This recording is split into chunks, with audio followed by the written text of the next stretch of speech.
Summer is here.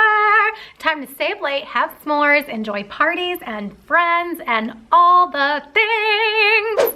I know you're probably really excited for summer. It's finally getting warmer outside and you can probably figure out a way to keep your baby up a little bit later so that you can enjoy a little bit more of this beautiful weather. Stay tuned and we will talk about how this can be a reality for your family.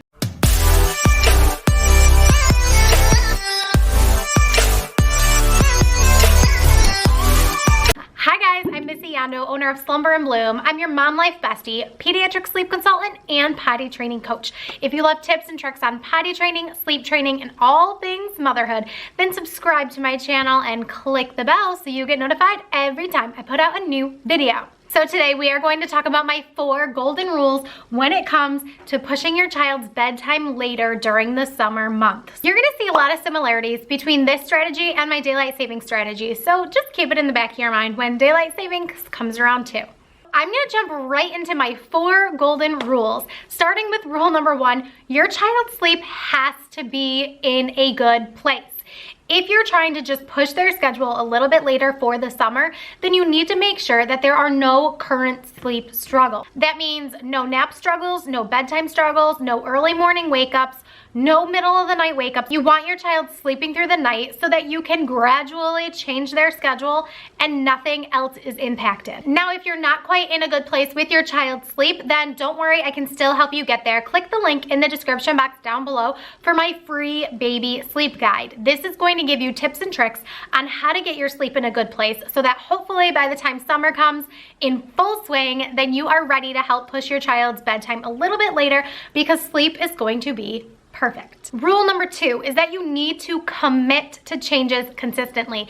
If you are going to push your child's bedtime later, you need to be consistently pushing later every single day. Now, it doesn't mean that you are going to be changing their schedule every single day, but it does mean that when you push bedtime later, you also have to push morning wake-up time later, and you have to push naps later. So if that's not possible, then this is not a solution for you. However, if you have flexibility during the summertime to sleep in a little bit later in the morning, have later naps, and stay up later in the evening, then this is definitely for you. Rule number 3. Now this is a big one, so take notes.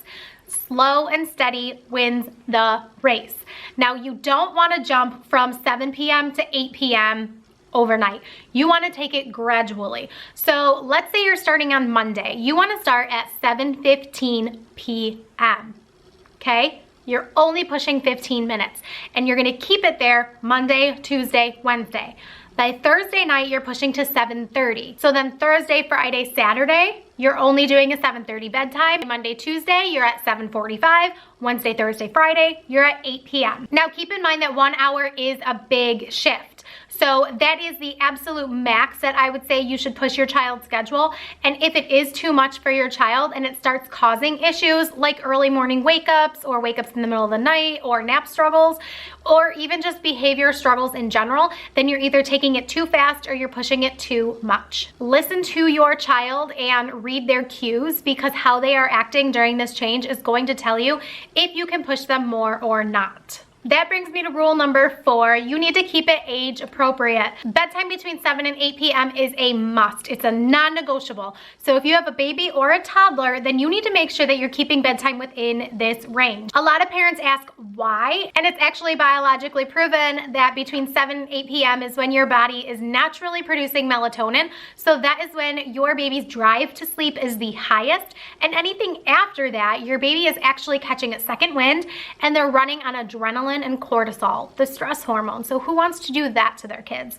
Now, of course, every once in a while, you may be out late. Maybe it's the 4th of July, or maybe there's some big family celebration going on, and those things are going to happen.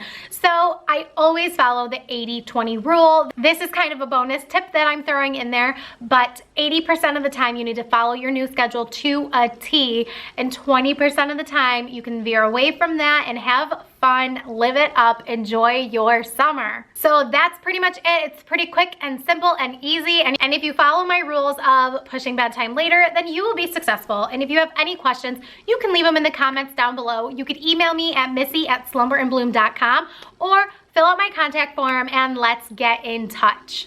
I hope that you enjoyed this video. While you're waiting for my next video to come out next week, check out these videos over here. Make sure you're subscribed to my channel and keep blooming. Mwah!